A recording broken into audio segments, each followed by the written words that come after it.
Supreme court से बचने के लिए नरेंद्र मोदी जी ने जो रॉकेट छोड़ा, और एक ऐसा रॉकेट जो कि वेल टेस्टेड, पहले से ट्राई किया हुआ था, 100% कामयाबी की गारंटी थी जिसकी, लेकिन वही रॉकेट पंचर हो गया। और इस रॉकेट को मैं क्यों कह रहा हूं कि ये वेल टेस्टेड है, पहले से ट्राई किया हुआ है, यह आगे आपको बताता हूं। सुप्रीम कोर्ट से बचने के लिए जो दांव चला गया, वही दांव फुस हो गया, और कुछ इस कदर फुस हुआ है, यह दांव कुछ इस कदर उसकी हवा निकली है कि टॉप से लेकर के बॉटम तक सारा सिस्टम इस वक्त हिला हुआ है। यही हुआ है मोदी सरकार के साथ में। चुनाव में जाने के लिए 400 पार का नारा दिया जा रहा है, लेकिन उस 400 पार के नारे की हवा सुप्रीम कोर्ट के एक फैसले से निकल सकती है, और उससे बचने के लिए एक रॉकेट छोड़ा गया। आप जानते हैं कि सुप्रीम कोर्ट ने एसबीआई को तगड़ी फटकार लगाई, और सुप्रीम कोर्ट ने कोई समय एक्स्ट्रा देने की बजाय एसबीआई बैंक का सारा समय खत्म कर दिया, और एसबीआई बैंक को कहा कि आपको बताना पड़ेगा, हर हाल में बताना पड़ेगा, कोई चारा नहीं है आपके पास में। और सुप्रीम कोर्ट को एसबीआई को बताना पड़ेगा, पब्लिक डोमेन में आकर के रहेगा कि इलेक्टोरल बॉन्ड किसने किससे कहां से खरीदा और किसको दिया, सारा डाटा आएगा। लेकिन यह खबर इतनी बेचैनी पैदा करने वाली थी, यह खबर नरेंद्र मोदी जी की साख के ऊपर इतना बड़ा बट्टा लगाने वाली थी कि इससे बचने के लिए कोई गंभीर उपाय करने की जरूरत थी, एक बड़े गंभीर उपाय की जरूरत थी, एक इतने बड़े कैनवास की जरूरत थी जो ये धब्बा पड़ा है, इस धब्बे को ढक सके। और इसके लिए एक ऐसी फाइल वो पास कर दी गई जो फाइल पहले से तैयार थी। सीएए लागू कर दिया गया, और सीएए जैसे ही लागू किया गया, उसके बाद में उम्मीद यह की जा रही थी कि यह जो रॉकेट है यह रुकने वाला नहीं है, यह रॉकेट ये कामयाब होकर के ही रहेगा, क्योंकि यह वेल टेस्टेड है, पहले से ट्राई किया हुआ है। सीएए के नाम पर आज से 4 साल पहले जिस तरह से दिल्ली से लेकर के पूरे देश भर में शाहीन बाग बने, और पूरी कोशिश यह थी कि इस बार भी वही माहौल बनेगा, और उसी माहौल में एक बार पूरा का पूरा चुनाव का माहौल वो ध्रुवीकरण की तरफ बह जाएगा। लेकिन ये जो पूरा दांव है वो कैसे फुस हो गया, कहीं कुछ नहीं हुआ, अभी तक कहीं कुछ नहीं हुआ। और दूसरा विपक्षी पार्टियों ने जिस तरह से इसको हैंडल करने का काम किया, विपक्षी पार्टियों ने ये सीए के मुद्दे को जिस तरह से काबू में किया है, यह नरेंद्र मोदी सरकार के लिए बड़ी बेचैनी पैदा कर रहा है, क्योंकि सीए को लेकर के अब सबने इस तरह से माहौल बनाया कि यह कुछ नहीं है, यह सिर्फ और सिर्फ अपनी साख बचाने के लिए नरेंद्र मोदी जी ने छोड़ दिया है। यह सिर्फ और सिर्फ एसबीआई और इलेक्टोरल बॉन्ड से ध्यान हटाने के लिए छोड़ दिया गया है। और तो और देखिए कि इसको लेकर के, सीए को लेकर के मुस्लिम तबके में भी कहीं से कोई हिंसा की, कोई पथराव की, कहीं पर आगजनी की, कहीं पर जाम की, कहीं पर सड़क पर बैठने की, धरने की, प्रोटेस्ट की, कोई अभी तक कोई खबर नहीं है। यानी पुलिस रात भर गश्त करती रही, पुलिस इससे पहले कल दिन भर उन सेंसिटिव इलाकों के अंदर गश्त करती रही, लेकिन कुछ नहीं मिल पाया। और तो और एक नेता का बयान मैं आपको दिखाऊंगा, एक ऐसे नेता जो वोट लेकर के आए थे मुसलमानों के, लेकिन बड़ी चतुराई के साथ में मुसलमानों के मुद्दे पर उन्होंने बीच का रास्ता निकाल करके निकलना सीख लिया था। लेकिन वो नेता भी इस सीएए के मुद्दे के ऊपर कैसे खुल करके सामने आ गए, और यहीं से बाकी के नेताओं की मैं आपको बयान या प्रतिक्रियाएं क्या दिखाऊं आपको, उन नेता को अगर आप देख लेंगे तो समझ जाएंगे कि सीएए को लेकर के इस वक्त में माहौल क्या है और विपक्षी पार्टियों ने किस तरह से लाइन खींचने का काम किया है। दरअसल सीएए को लेकर के यह माना जा रहा था, यह सोचा जा रहा था कि बड़े पैमाने पर इसको लेकर के विरोध होगा और बड़े पैमाने पर इसको लेकर के वही धरना प्रदर्शन शुरू हो जाएंगे और उसके बाद में लोग तुनक करके, लोग भड़क करके, जिसको बीजेपी के साथ नहीं भी जाना है वो भी बीजेपी के साथ चला जाएगा कि देखिए इन लोगों को तो सड़कें जाम करनी ही करनी है। और दूसरी बड़ी बात यह है, मैं तस्वीरें देख रहा तो तस्वीरें केवल 24 परगना बंगाल की निकल करके सामने आई, जहां पर कुछ बीजेपी कार्यकर्ताओं ने, समर्थकों ने ढोल पीटने का काम किया, इसका स्वागत करने का काम किया, लेकिन विरोध में नारेबाजी वो कहीं नहीं दिखाई दी।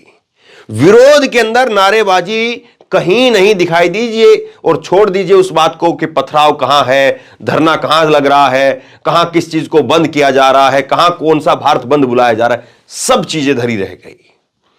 तो किस तरह से जो है इस पूरे मामले को हैंडल किया गया और किस तरह से इस पूरे मामले ने वहीं पर सुई लाकर के छोड़ दी जहां से सुई हटाने की कोशिश हो रही थी, सुप्रीम कोर्ट के ऊपर।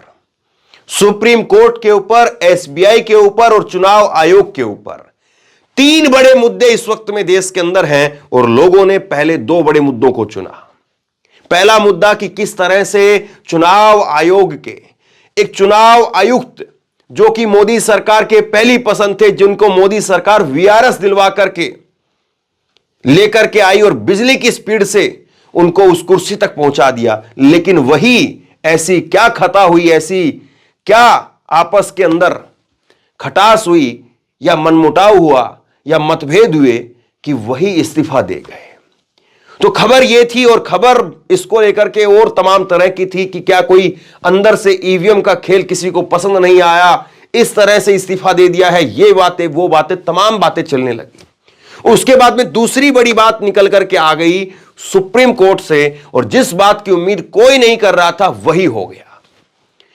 सुप्रीम कोर्ट के अंदर सीजे चंद्रचूड़ साहब ने 2 टूक बोलते हुए, और कल जब यह पूरा फैसला निकल करके आ रहा था तो मैं सुप्रीम कोर्ट के अंदर जो सुनवाई चल रही थी उसको लाइव सुन रहा था, आप लोगों को भी सुनाई। आपने देखा होगा, महसूस किया होगा, मैंने जरूर महसूस किया। हरीश साल्वे करोड़ों रुपए लेते हैं एक सुनवाई के, पता नहीं कितनी फीस होगी, उनके बारे में अलग अलग जो है वो धारणाएं हैं, लेकिन वो हरीश साल्वे, देश के सबसे जाने माने वकील हरीश साल्वे, वो हरीश साल्वे तर्क इस तरह से दे रहे थे कि हंसी आ रही थी। वो हरीश साल्वे इस तरह से तर्क दे रहे थे कि 1 मिनट के लिए भी उनके तर्क टिक नहीं पा रहे थे। और वो हरीश साल्वे जो कि 30 जून तक का समय मांग रहे थे, लेकिन 30 जून का समय जब उनको दिख गया कि नहीं मिलने वाला है तो उन्होंने अपना गियर चेंज किया और उन्होंने कहा कि सिर्फ 3 हफ्ते का समय दे दीजिए। लेकिन 3 हफ्ते का समय भी नहीं मिला, 3 हफ्ते का भी समय नहीं मिला, 3 दिन का समय नहीं मिला और सुप्रीम कोर्ट ने कह दिया कि 12 मार्च 5 बजे तक आप अपना डाटा सौंप दीजिए और 15 मार्च 5 बजे चुनाव आयोग ये डाटा अपनी वेबसाइट पर डाल देगा और उसके बाद में सब कुछ लोगों के सामने आ जाएगा। और जो जानकार लोग हैं वो ये बता रहे हैं, जो जानकार लोग हैं वो इस बात को कह रहे हैं कि 22,000 लोगों का डाटा खंगालना कोई बड़ी बात नहीं है। मैं बात कर रहा हूं अब जब ये डाटा पब्लिक डोमेन के अंदर आएगा तब की मैं बात कर रहा हूं, क्योंकि अब रास्ता तकरीबन दिख रहा है कि आ रहा है रास्ता वहां तक।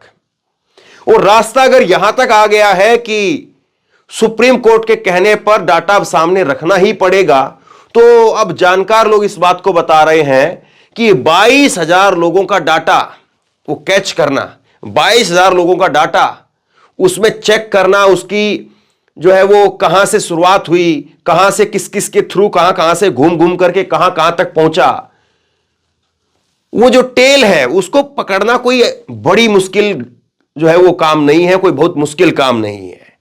अब उसके अंदर प्रॉपर तरीके से केवाईसी होकर के तब स्टेट बैंक के अंदर उसका खाता होना चाहिए, जिसने खरीदा है उसकी केवाईसी होनी चाहिए, और उसके बाद में यह पता चल जाएगा कि किसने पैसा खरीदा, ये किसने इलेक्टोरल बॉन्ड खरीदा, किसके पैसे से खरीदा, यह भी पता लगाया जा सकता है।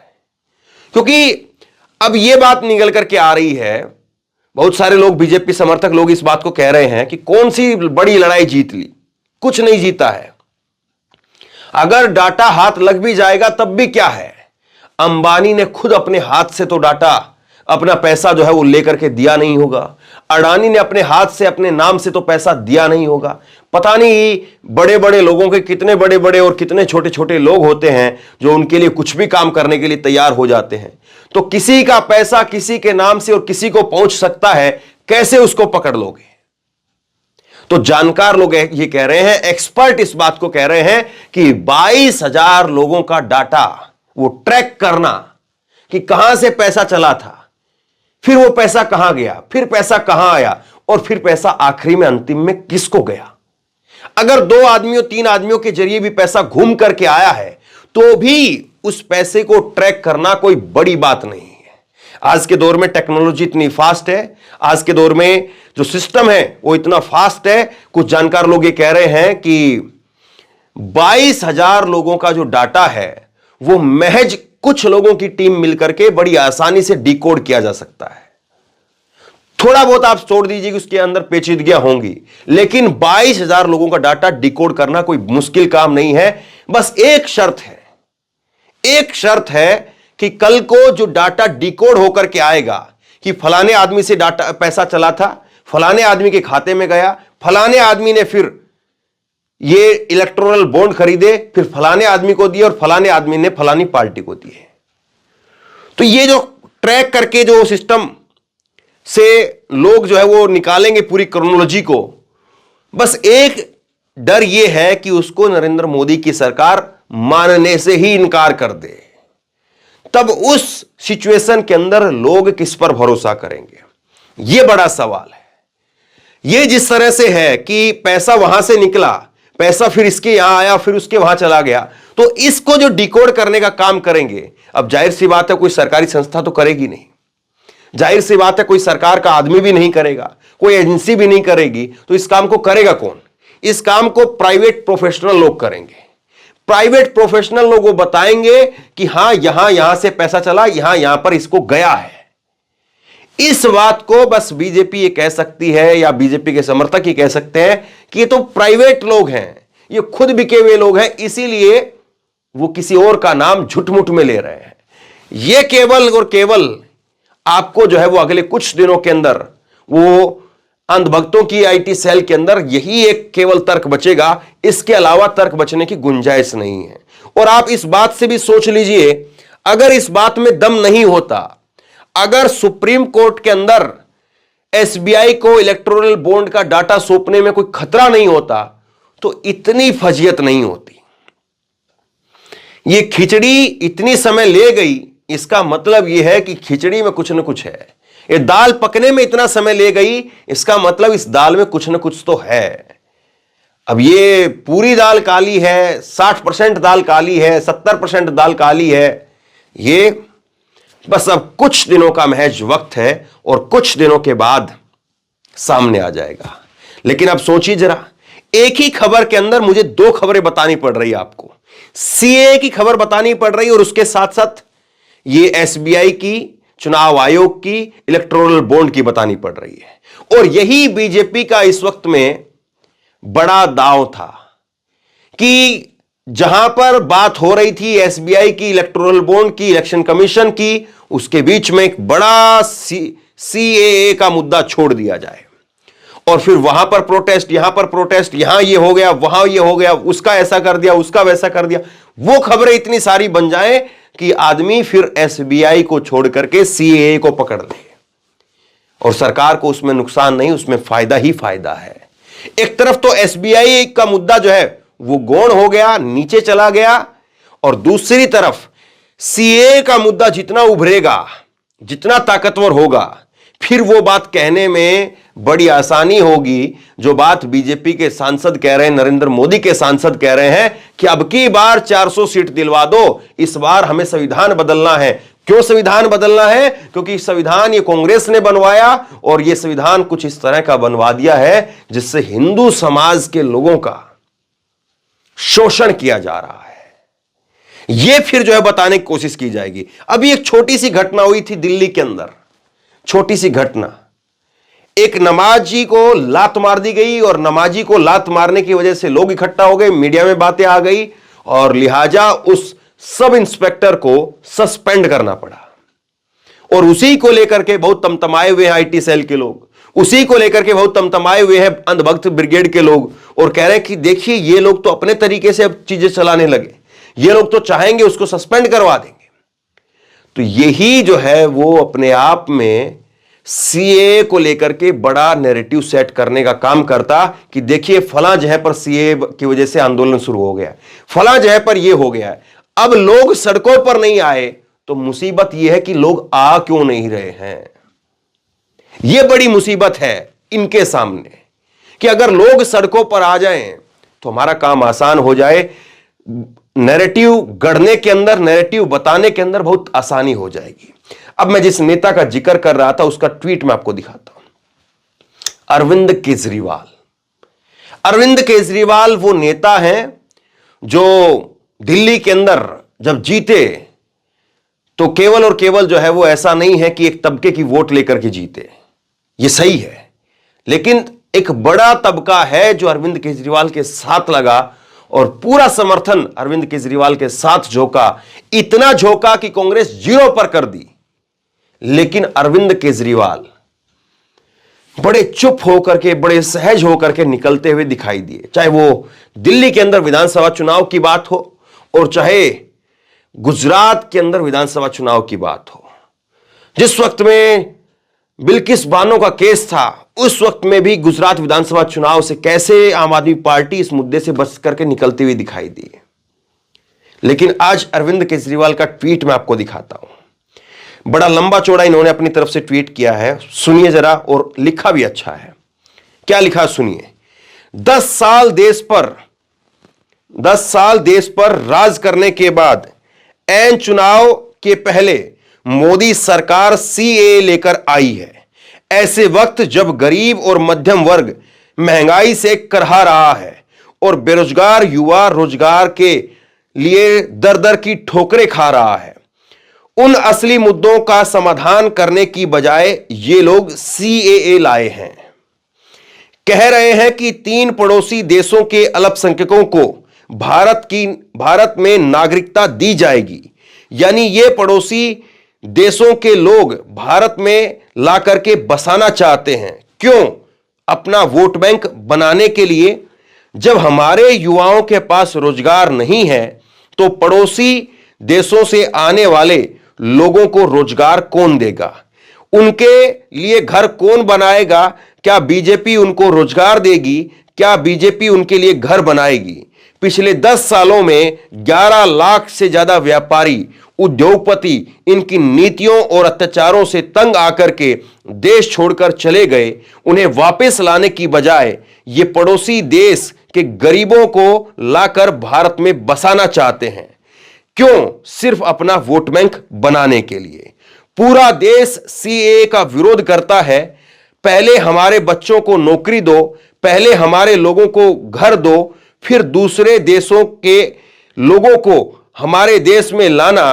पूरी दुनिया में हर देश दूसरे देशों के गरीबों को अपने देश में आने से रोकता है क्योंकि इससे स्थानीय लोगों का रोजगार कम होता है। बीजेपी शायद दुनिया की अकेली पार्टी है जो पड़ोसी देशों के गरीबों को अपना वोट बैंक बनाने के लिए ये गंदी राजनीति कर रही है। ये देश के खिलाफ है।